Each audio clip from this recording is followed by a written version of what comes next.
Son las 6 de la tarde con 3 minutos y le damos a esta hora la bienvenida a Valentina Nieto, que nos trae este tema que conocimos hoy. Eduardo Macaya, padre del presidente de la UDI, Javier Macaya, fue declarado culpable de 2 cargos por abuso sexual infantil.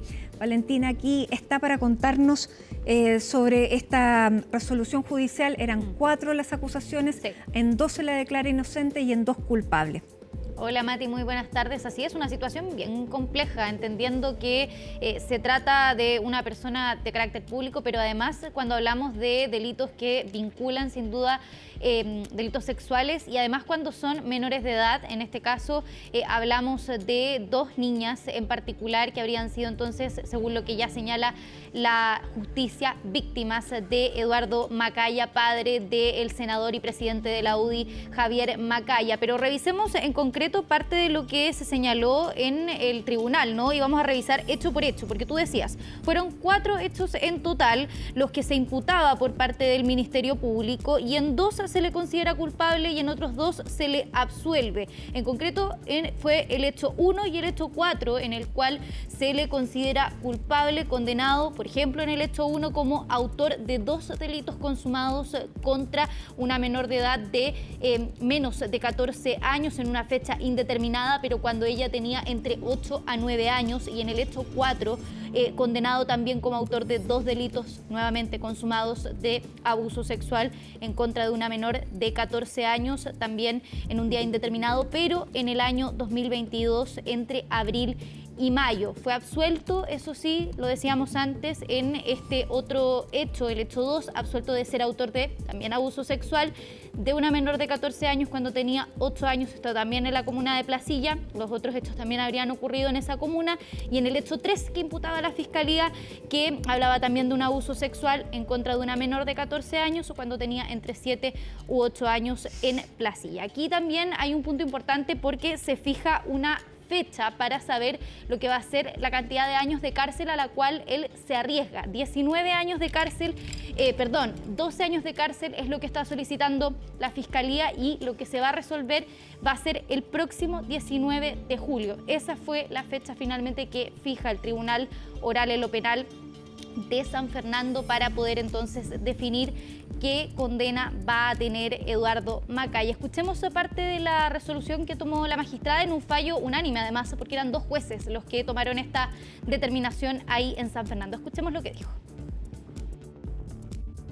Se tuvo presente para así resolver que el conjunto de la prueba aportada durante el juicio más la declaración prestada por el propio acusado, todo lo que se valoró según los parámetros de la sana crítica establecidos en el artículo 297 del Estatuto Procesal Penal, fue suficiente en el caso de los hechos 1 y 4 de la acusación para establecer de modo sustantivo y más allá de toda duda razonable los presupuestos fácticos planteados por los acusadores y con ello cada uno de los elementos de los delitos establecidos, más la autoría directa del encartado, derribando así la presunción de inocencia que le ampara. Estándar que no se alcanzó respecto de las imputaciones por los hechos 2 y 3.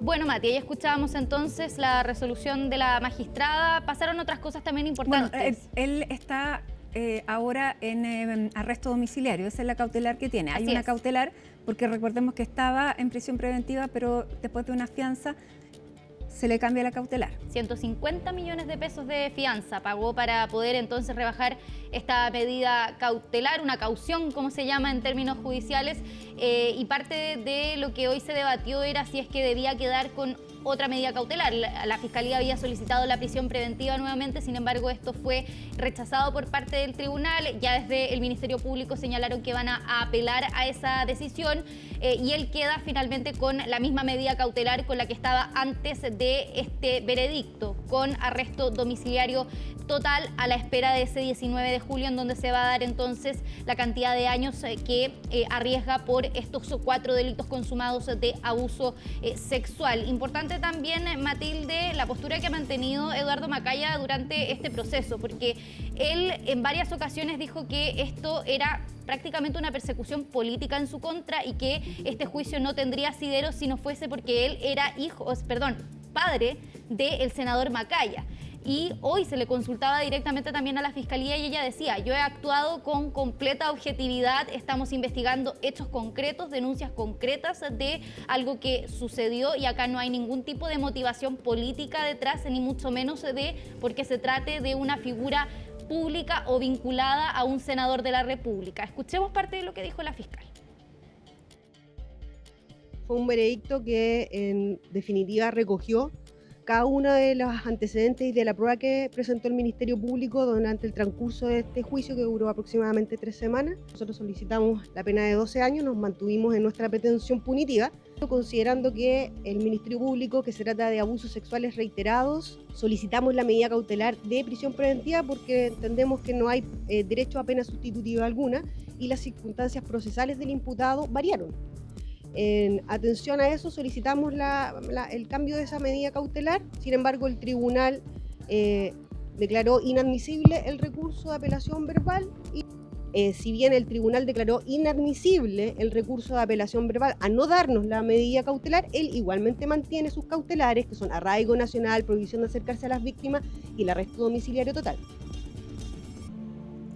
Bueno, van a apelar entonces por parte de la Fiscalía y dijeron que, claro, se declaró inadmisible esta apelación verbal ahí en el tribunal, por eso no se decreta esta medida cautelar de prisión preventiva, aun cuando estamos hablando de delitos tan complejos como lo es abuso sexual en contra de menores de edad.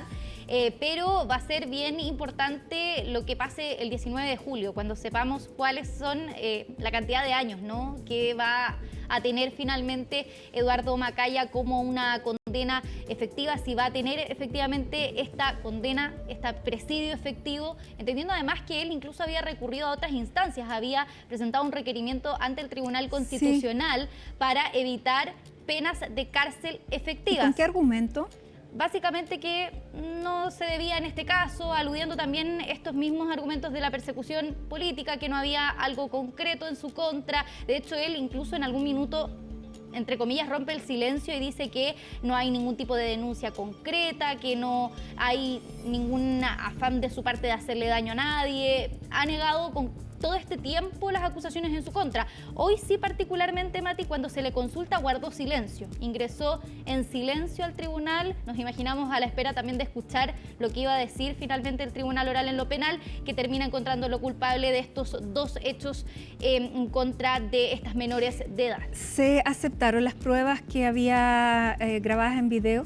Lo cierto es que hay partes de la audiencia que no se pudo acceder, porque entendiendo que había relatos bastante sensibles, se le pidió a la prensa que saliera. Por lo tanto, hay detalles que no se pudo tener por parte de los compañeros que estaban en ese lugar. Y no hay un dato específico si es que, por ejemplo, estas muestras de video fueron consideradas. Lo más probable es que sí, pero no está el dato certero de si efectivamente estas muestras, que al parecer había una de las víctimas grabado para poder denunciar a Eduardo Macaya, fue considerado dentro de la carpeta investigativa. Escuchemos parte de lo que dijo un abogado querellante también en la causa a propósito de esta resolución que toma el tribunal. Nosotros confiamos en que la sentencia va a tener tal magnitud que signifique para este condenado la pena efectiva. Es un mensaje también para quienes hoy día están abusando de niños, que la impunidad no está garantizada, que tenemos un sistema judicial que nos puede dar respuestas como hoy día, que fue una respuesta de verdad y de justicia, con una prueba sólida, con un juicio y con un rol del Ministerio Público que tenemos que destacar por su seriedad y por el despliegue de todos los medios legales. Aquí no se ha condenado por rumor, se ha condenado con prueba múltiple, sólida, contundente. Bueno, él es un reconocido abogado que ha defendido los derechos de menores en causas bastante duras, como por ejemplo de Colonia Dignidad. Tiene una tremenda experiencia en este tipo de causas. Y ahí él habla de que había antecedentes concretos, pruebas claras que daban cuenta entonces de estos abusos sexuales que habría cometido, o que cometió más bien, Eduardo Macaya en contra de estas menores de edad de 14 años, que resulta incomprensible, ¿no?, y muy complejo también para las víctimas, así que vamos a estar bien atentos a lo que va a ser ese próximo 19 de julio. ¿14 años tienen hoy? No, 14 años es la tipificación, sino perfecto, que ya. es menores de 14 años, el delito sexual en contra de menores de 14 años. En el momento se habla por parte del tribunal que tenían entre 8 a 9 años, 7, 8, 9 años aproximadamente cuando ocurren estos lamentables hechos, Mati. 18 de julio entonces. Sí. Muy bien, muchísimas gracias Valentina. Buenas tardes. Buenas tardes.